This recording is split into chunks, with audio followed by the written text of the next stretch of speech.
Hello everyone.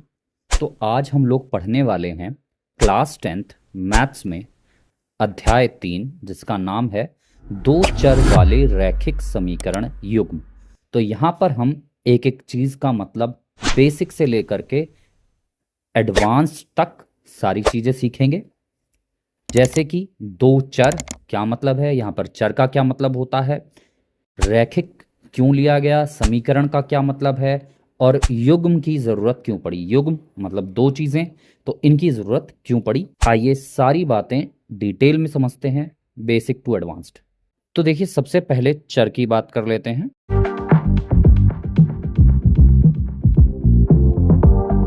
मान लीजिए मैं आपको बिना पुस्तक की जानकारी दिए किसी एक पुस्तक का मूल्य पूछूं, तो आप में से कोई कहेगा 10 रुपये, कोई कहेगा 20 रुपये, कोई कहेगा 50 रुपये।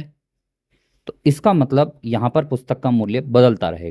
इस अवस्था में पुस्तक का मूल्य बार बार लिखने के बजाय यदि हम पुस्तक के मूल्य को x बोल दें, तो ये जो x है यही आपका चर कहलाता है। अतः चर वह राशि है जिसका मान बदलता रहता है।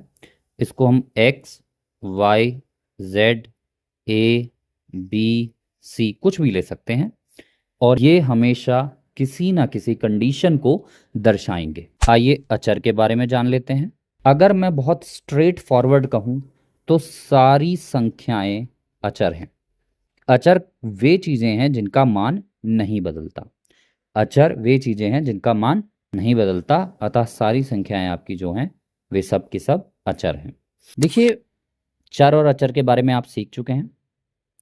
अगर मैं बात करूं चर की, और चर के साथ अगर कोई चर आ जाए या अचर आ जाए और ये गुणा में हो, तो जो हमें मिलता है उसे हम कहते हैं पद। उसे हम कहते हैं पद। और चर के साथ यदि कोई चर या फिर अचर जुड़ जाए या घट जाए, तो जो हमें मिलता है उसको हम कहते हैं व्यंजक। तो उदाहरण समझ लीजिए, जैसे चर के साथ गुणा कर दीजिए चर की, तो ये भी एक पद है।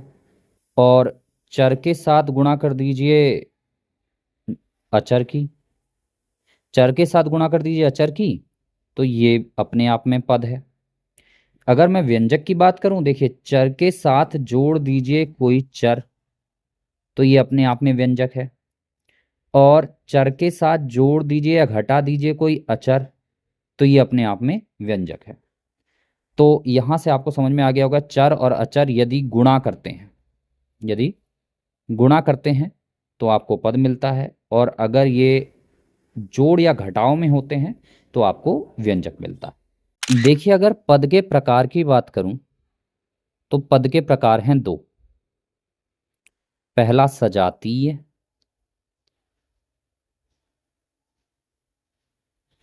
और दूसरा विजातीय।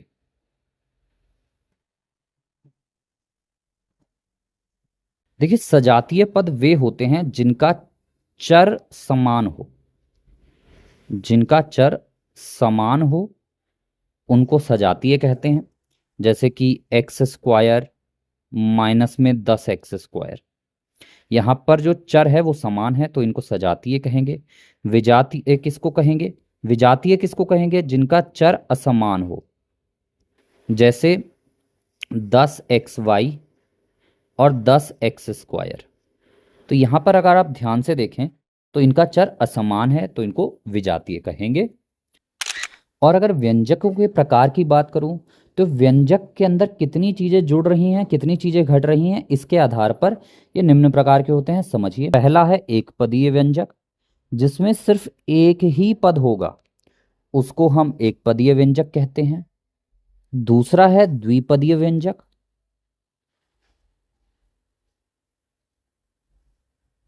जिसमें दो पद जुड़ रहे हों या घट रहे हों, उसको हम द्विपदीय कहेंगे। और तीसरा है त्रिपदीय। त्रिपदीय में जहां तीन चीजें जुड़ रही हों या घट रही हों, तो उसे हम त्रिपदीय कहेंगे। और तीन से अगर ज्यादा है तो हम उनको बहुपद कह देते हैं। बहुपदीय व्यंजक जहां पर वो 3 से ज्यादा चीजें जुड़ रही हो या घट रही हो। तो जिसका उदाहरण x+y+z-2। देखिए अगला आपको समझना है व्यंजक की घात।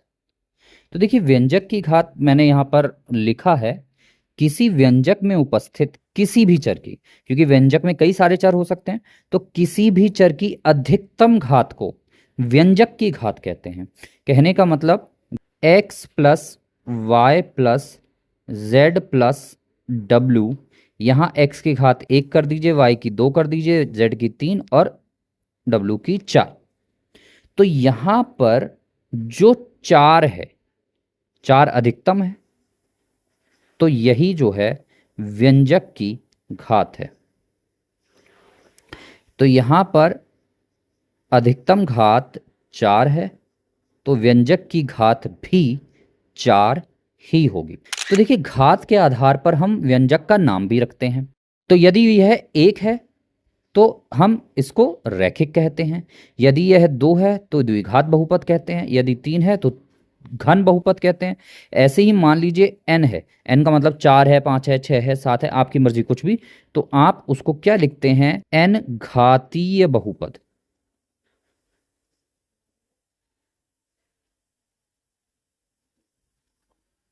और इन घात के आधार पर ही हम ग्राफ बता सकते हैं। अगर रैखिक है तो उसका ग्राफ एक रेखा होती है, इसका परवलय होता है, और ये सारे आप आगे वाली क्लासेस में पढ़ेंगे।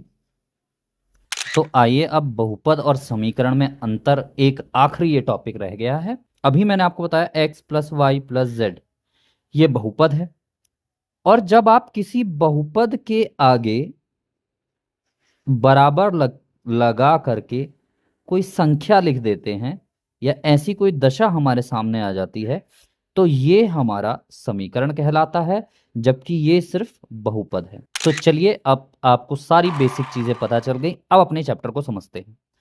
आपके चैप्टर का नाम है दो चर वाले दो चर। इसका मतलब दो चर हो सकते हैं एक्स वाई या ए बी। तो ये दो चर वाले से क्लियर हो गया।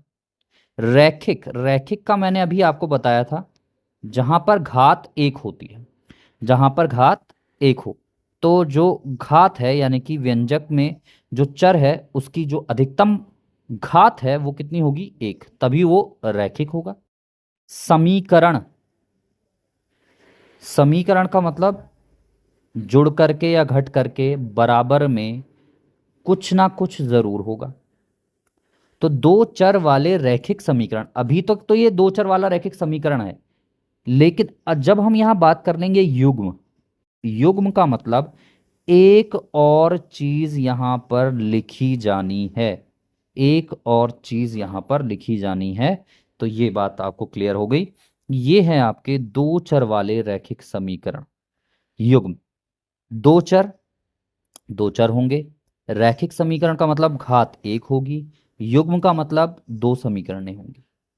अब बात यह आती है कि युग्म लेने की जरूरत क्यों आई। मैं आपसे एक सिंपल सा सवाल पूछता हूं, आप उसका हल सोचिए।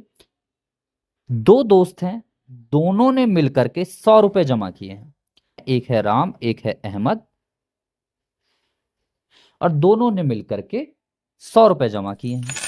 तो मुझे बताइए राम ने कितने जमा किए हैं और अहमद ने कितने जमा किए हैं। और ये मैं बहुत अच्छे से कह सकता हूं कि आप बता नहीं पाएंगे कि राम ने कितने रुपए दिए हैं और अहमद ने कितने रुपए दिए हैं। बस आप ये बता पाएंगे कि मान लेते हैं राम ने x रुपए दिए हैं और अहमद ने y रुपए दिए हैं, तो दोनों को जोड़ करके 100 रुपए जमा हुए हैं।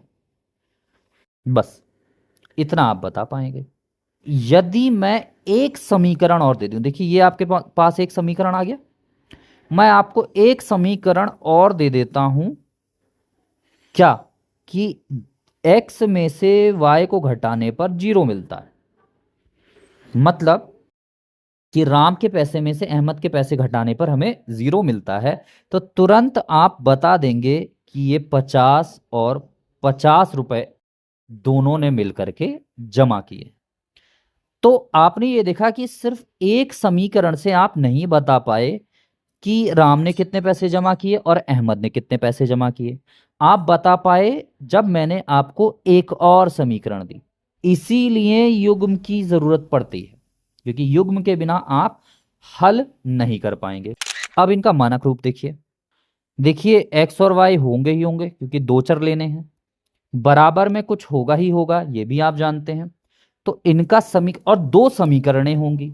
तो देखिए दो समीकरण बनाते हैं, मान लेते हैं एक्स प्लस वाई और एक और समीकरण एक्स प्लस वाई, लेकिन हमें कुछ अलग तो करना पड़ेगा, ये तो बराबर हो रही है। तो इसको a1x b1y प्लस c1 बराबर 0, ऐसे ही दूसरी समीकरण के लिए a2x plus b2y plus c2 बराबर 0। तो ये है आपका मानक रूप। देखिए अब इनको हल करने की विधियों के बारे में जान लेते हैं। देखिए इनसे संबंधित जब भी प्रश्न बनेंगे तो उनको हल करने के तरीके हैं। पहला है ग्राफीय विधि। दूसरी विधि का नाम है प्रतिस्थापन विधि, जिनको हम सीखेंगे।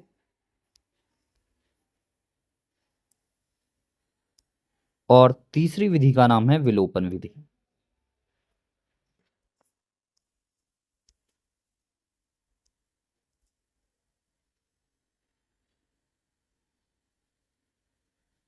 देखिए ये सारी विधियां हम एक एक करके सीखेंगे, अलग अलग वीडियोस में आपके सामने आएंगी।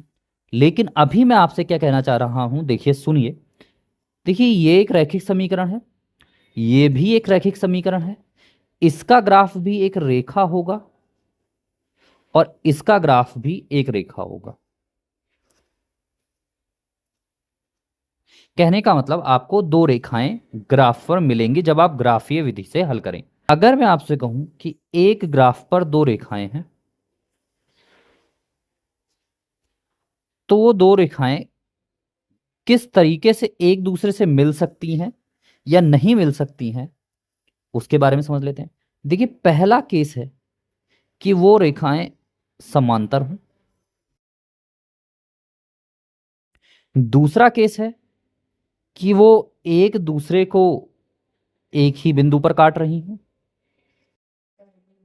और तीसरा केस है कि पहली रेखा जो चल रही है, दूसरी रेखा भी उसी के ऊपर चल रही है। तो ये तीसरा केस है। इसके अलावा कोई भी दशा संभव नहीं है। ये जो रेखाएं हैं ये समांतर होंगी या प्रतिच्छेदी होंगी या संगत होंगी, इनके बारे में हम इन समीकरणों को देखकर बता सकते हैं। देखिए कैसे। यदि a1/a2 बराबर नहीं है b1/b2 के, तो ये रेखाएं प्रतिच्छेदी रेखाएं होंगी, प्रतिच्छेदी रेखाएं होंगी।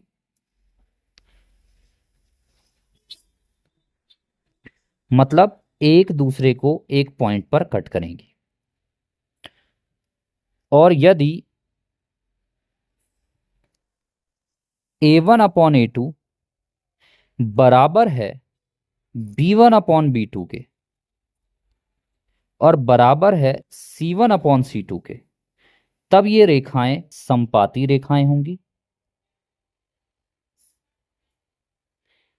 क्योंकि ये एक रेखा के ऊपर दूसरी रेखा चल रही होगी, तो इनको हम समपाती रेखा कहते हैं। और इन दोनों को ही हम संगत कहते हैं।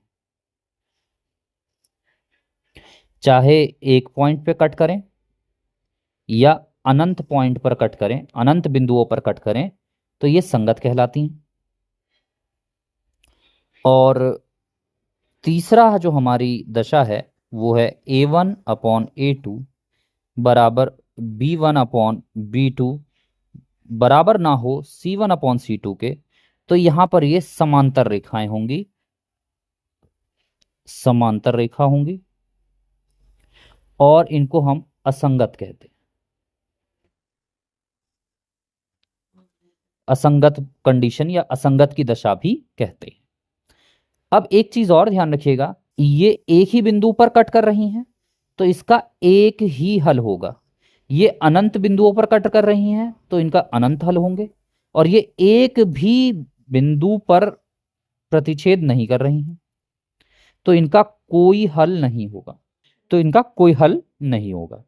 अब देखिए, अब इनके पीछे भी पूरा मैथ्स है, ऐसा कुछ आपको रटने की जरूरत नहीं है। तो अगर आप मुझे कमेंट्स में कहेंगे तो मैं इसको जरूर बता दूंगा। यहां पर ये वीडियो मैं एंड करता हूं। थैंक यू, धन्यवाद।